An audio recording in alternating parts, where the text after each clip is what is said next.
as I told you in the last video that next video will be of dimension of motion. पहले study किया motion, rest, types of motion, अब पढ़ेंगे dimension of motion. चलिए start करते हैं। When an object, जब कोई object हमारे फ्रेम ऑफ रेफरेंस में जो हमने कोऑर्डिनेट सिस्टम तय किया, जहां से स्टार्ट होता है उसको ऑरिजिन या रेफरेंस पॉइंट बोलते हैं।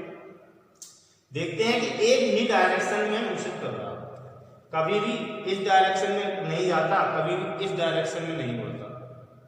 ठीक है, जब ये एक ही डायरेक्शन में मोशन कर रहा है तो जिस डायरेक्शन में ये मोशन कर रहा है उस डायरेक्शन में हमने क्या बना ली, अपनी एक्सिस बना देते हैं। एक्सिस मतलब डायरेक्शन। तो जिस डायरेक्शन में ये मूव कर रहा है, देखते हैं अगर ये इस डायरेक्शन में ऐसे मूव कर रहा है तो हम क्या करते हैं, इसी डायरेक्शन को अपनी एक एक्सिस बनाते हैं, x axis. Naturally by axis कैसे हो जाएगी, 90 डिग्री। ठीक है, और जेड एक्सिस इसके अंदर की ओर आती हुई 90 डिग्री। हम क्या देखते हैं कि ये पार्टिकल यहां से मूव करना स्टार्ट किया, यहां कभी भी ऊपर की डायरेक्शन में नहीं जाता, नीचे की डायरेक्शन में नहीं मुड़ता है, ना अंदर की ओर जाता है ना बाहर की ओर जाता है, केवल एक ही डायरेक्शन में जाता है। जब एक सीधी लाइन में मोशन कर रहा है तो हम क्या कहेंगे, इसकी मोशन को प्रैक्टिकली हम क्या लगेगा, हमें कौन सी मोशन कहेंगे, इसको हम मोशन इन स्ट्रेट लाइन। इसीलिए मोशन इन वन डायमेंशन का दूसरा नाम क्या होता है, मोशन इन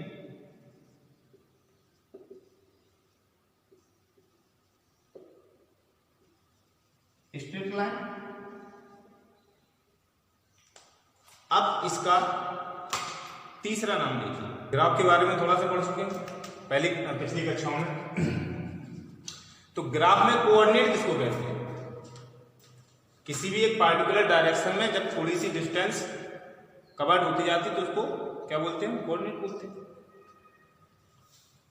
जब एक पार्टिकल यहां से चलना स्टार्ट हुआ तो ये बाई की डायरेक्शन में कितना चला, बाई की डायरेक्शन कहां है, यहां है, यहां। कभी ऊपर गया या नीचे गया, नहीं गया, कहां गया, एक्स डायरेक्शन। तो अगर यहां पर x इक्वल टू यहां आया तो x equal to 1, y equal to क्या होगा 0, y की डायरेक्शन में यहाँ ऐसे x इक्वल टू 2 और यहाँ पर y इक्वल टू 0। ऐसे अगर यहाँ पर x इक्वल टू 4 तक आया तो यहाँ पर y कितना होगा, 0 ही होगा, क्योंकि y की डायरेक्शन में वो नहीं गया। सेम इसी तरह ये पार्टिकल क्या बोर्ड के अंदर की तरफ गया, x एक्सिस हमारी क्या है, z axis, sorry z axis, ये z एक्सिस बोर्ड के अंदर की तरफ या बाहर की तरफ गया, क्या नहीं गया। तो यहाँ पर z कोऑर्डिनेट भी क्या होगा, 0 होगा। आया समझ में। तो यहाँ पर क्या चेंज हो रहा, ना तो y कोऑर्डिनेट चेंज हो रहा है ना z कोऑर्डिनेट चेंज हो रहा। कौन सा कोऑर्डिनेट चेंज हो रहा है, केवल x चेंज हो रहा, केवल एक ही डायमेंशन चेंज हो रही। तो इसलिए इसको क्या कहेंगे हम, मोशन इन वन डायमेंशन। तीनों कोऑर्डिनेट में से केवल एक कोऑर्डिनेट चेंज होता है, किसमें, मोशन इन वन डायमेंशन में। इसलिए हम इसको यहां पे लिख देंगे क्या, ओनली वन कोऑर्डिनेट चेंज। ठीक, अब ये समझो कि क्या जैसे यहां पे y 0 था तो क्या y हमेशा 0 रहता है, नहीं रहता। अगर ये पार्टिकल यहां से मूव कर रहा है, समझना किस डायरेक्शन में, एक्स डायरेक्शन, यहां से मूव कर रहा है तो यहां मान लो y कितनी है, y इक्वल टू 4 है। यहां ये जो हाइट है y की कितनी है, 4 है। यहां पर x कितना था, ओरिजिन x इक्वल टू 0, यहां पर x 1 आया, इस तरीके से यहां पर x 4 आया। लेकिन जो ये वाली हाइट है, ये वाली हाइट है, ये चेंज हो रही क्या, नहीं हो रही। यहां पर y कितनी है, यहां भी y 4 है, यहां पर भी y 4 है। यहां पर भी क्या चेंज हो रहा है, केवल x चेंज हो रहा है। उसके पास y है, उसके पास y भी है, तो इसलिए वो 2 डायमेंशनल मोशन नहीं कर रहा। 2 डायमेंशनल मोशन कब कहेंगे हम, जब y भी चेंज हो, एक्स अकेला चेंज ना हो, एक्स के साथ वाई भी चेंज हो। वाई यहाँ पर है तो लेकिन चेंज नहीं हो रहा, आज हम वाई है लेकिन चेंज नहीं हो रहा, चेंज नहीं हो रहा है, केवल क्या चेंज हो रहा है, एक्स अकेला चेंज हो रहा है, इसलिए हम इसको क्या कहेंगे, one dimensional motion. Suppose that अब ये पार्टिकल जैसे अभी ये हमने एक्स एक्सिस दिखाई, वाई एक्सिस अपनी जेड एक्सिस ही होती है। पार्टिकल सपोज दैट यहाँ से स्टार्ट करना हुआ, मोशन करना स्टार्ट किया पार्टिकल, ठीक है, तो ये इस साइड नहीं जा रहा, इस साइड अगर जाएगा तो जेड एक्सिस बढ़ेगी, जेड सपोज दैट यहाँ पे जेड कितनी है, जेड मान लो 5 है, ठीक है, यहाँ से स्टार्ट कर रहा, अब यहाँ जाएगा तो 5 से 6 होगी, 7 होगी, 8 होगी, यहाँ नहीं जा रहा, इस डायरेक्शन में मूव कर रहा ना, यहाँ जा रहा, ऊपर भी नहीं जा रहा, इस साइड भी नहीं जा रहा, यही जा रहा है इस साइड, ठीक है, या इस साइड जा रहा, तो केवल यहाँ भी उसका क्या बढ़ रहा है, एक्स बढ़ रहा है, ना जेड बढ़ रहा है, जेड है यहाँ पर 5 है, वाई भी कितनी है, वाई भी 4 है, लेकिन चेंज क्या हो रहा है, चेंज केवल एक्स हो रहा है, एक वन डायमेंशन, ठीक है, तो इसलिए इसको हम क्या कहेंगे, वन डायमेंशन मोशन है, वन डायमेंशन। आया समझ में, क्योंकि 3 कोऑर्डिनेट्स में केवल एक ही कोऑर्डिनेट चेंज हो रहा है, इसलिए इसको हम वन डायमेंशनल मोशन कहेंगे। सपोज दैट अगर ये कोई पार्टिकल यहां से स्टार्ट हो रहा है, यहां z equal to 1, z equal to 2, z equal to 3, z equal to 4 बढ़ता चला, बट वो कभी इस तरफ नहीं मुड़ता है, इस तरफ नहीं मुड़ता है, ऊपर नहीं जाता है, नीचे नहीं जाता है, कहीं भी नहीं जा रहा है, केवल इसी डायरेक्शन में आ रहा है, z डायमेंशन। उसका क्या चेंज हो रहा है, केवल z कोऑर्डिनेट चेंज हो रहा है, ना y हो रही ना x हो रहा। समझ में आया? तो इसका मतलब कोई भी ये हो सकता है। स्ट्रेट लाइन मोशन हो रही थी, अगर आपको एक धागा दे दिया जाए, धागा अकेला दे दिया जाए, तो इस पे क्या मोशन इन वन डायमेंशन हो जाएगी? हो जाएगी। कोई एक इंसेक्ट उस पे सीधा स्ट्रेट लाइन में चला जाएगा तो मोशन इन वन डायमेंशन हो जाएगी, ठीक है। अब नेक्स्ट आते हैं मोशन इन टू डायमेंशन।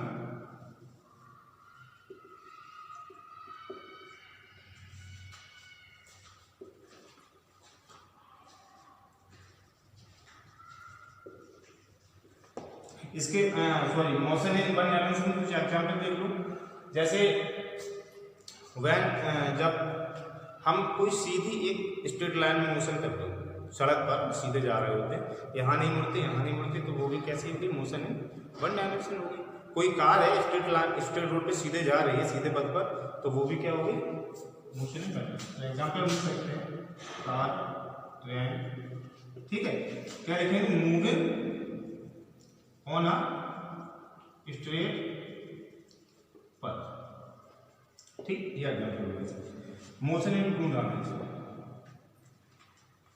हम यहाँ आपके सामने खड़े हैं, ठीक है, इस फ्लो पे खड़े, अभी हम स्मॉल डायरेक्शन में मूव कर रहे हैं, फिर हम यहाँ मुड़ गए, फिर यहाँ मुड़ गए, फिर यहाँ मुड़ गए, फिर यहाँ जाने लगे, फिर वहाँ जाने, तो हमारे क्या चेंज हो रहा है, हम यहाँ जा रहे हैं, यहाँ जा रहे हैं, यहाँ जा रहे हैं, यहाँ जा रहे हैं, यहाँ जा रहे हैं, हमारा यहाँ जाना एक्स चेंज हो रहा है, ठीक है, यहाँ जा रहा है वाई भी चेंज हो रहा है, फिर यहाँ जा रहा है, फिर एक्स चेंज हो रहा है, फिर यहाँ जा रहा है वाई, फिर हम ऐसे ऐसे चलने लगे, ऐसे ऐसे चलने लगे, तो हमारा एक्स वाई दोनों चेंज हो रहे हैं।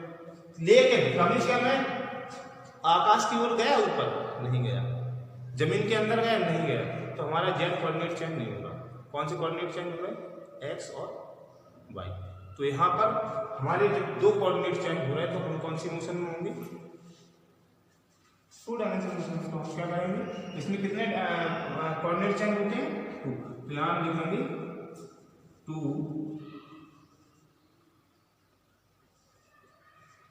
कोऑर्डिनेट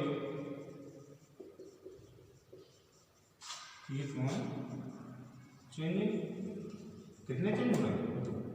अब सपोज दैट हम आपको एक धागा दें, अब हम आपसे कहेंगे, हमने मोशन वन डायमेंशन के लिए हमने कहा था इस पे मोशन करा दो, जैसे ये धागा है, ठीक है, वन डायमेंशन को हमने समझाया था कि इस पे वन डायमेंशन मोशन करा, तो आपने करा दिया, यहाँ गया, स्ट्रेट लाइन में चला गया, सीधा हो गया।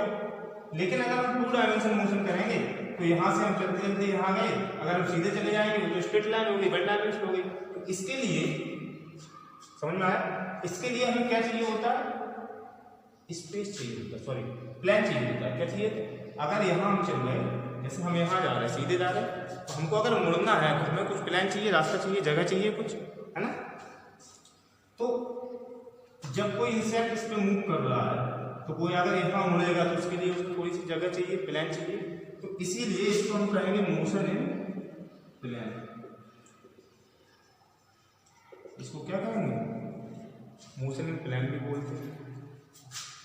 समझ में आ गया होगा, जैसे हम यहाँ जा रहे हैं फिर यहाँ मुड़ रहे हैं, एक्स वाई दोनों चेंज हो रहे हैं, है ना, एक्स और वाई दोनों चेंज हो रहे हैं, लेकिन कभी हम ऊपर नहीं जाते आकाश की ओर, कभी जमीन की ओर नहीं जाते अंदर की ओर, तो हमारा जेड कोऑर्डिनेट तो चेंज नहीं हो रहा, केवल क्या हो रहा, एक्स और वाई चेंज हो रहा है। ठीक है, तो हम जो वन डायमेंशनल मोशन है वो हम एक स्ट्रेट लाइन में कर सकते हैं, सीधी एक धागा है उसको भी अगर इंसर्ट जाता तो उस पर कर लेता, लेकिन इसके लिए जब हमें टू डायमेंशनल मोशन चाहिए तो करने के लिए हमें क्या चाहिए होता है, एक प्लेन चाहिए होता है।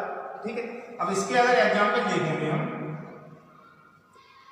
तो कह सकते हैं एन इंसेक्ट, जैसे कोई कीड़ा इंसेक्ट है यहाँ पर, ठीक है, तो इंसेक्ट वो ऐसे ऐसे मूव कर रहा है, तो उसका कभी वो इस तरफ नहीं जा रहा है या बोर्ड के अंदर नहीं जा रहा है, तो वो कौन सी मोशन कर रहा है, two dimension, an insect on the wall. ठीक है, ये हो गया।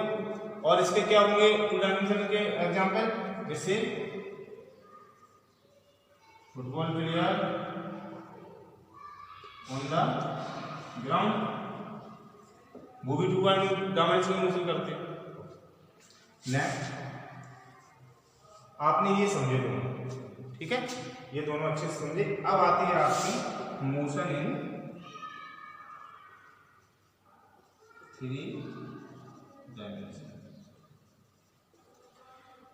इसमें कितने कोऑर्डिनेट चेंज हो रहे थे, only one coordinate, motion in one dimension.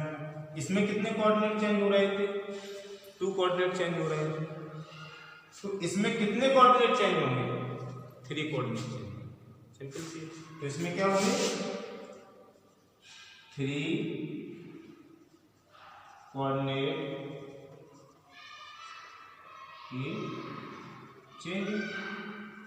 की चेंजिंग। अब जब हम मोशन इन वन डायमेंशन पढ़ते हैं तो उसमें क्या है, हमने देखा कि मोशन इन वन डायमेंशन करने के लिए हमें एक स्ट्रेट लाइन चाहिए होती है। Okay, motion in two dimension करने के लिए हमें क्या चाहिए होता है, प्लेन चाहिए होता है, कुछ जगह चाहिए होती है।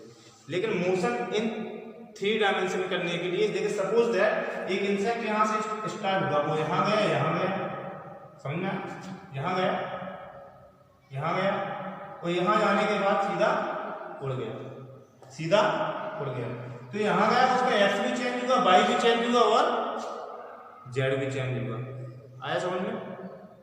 कोई इंसेक्ट यहाँ से स्टार्ट हुआ एक्स डायरेक्शन में, फिर यहाँ गया वाई में, वो यहाँ से उसने उड़ना स्टार्ट कर दिया, तो उसका जेड कोऑर्डिनेट भी चेंज हो रहा है।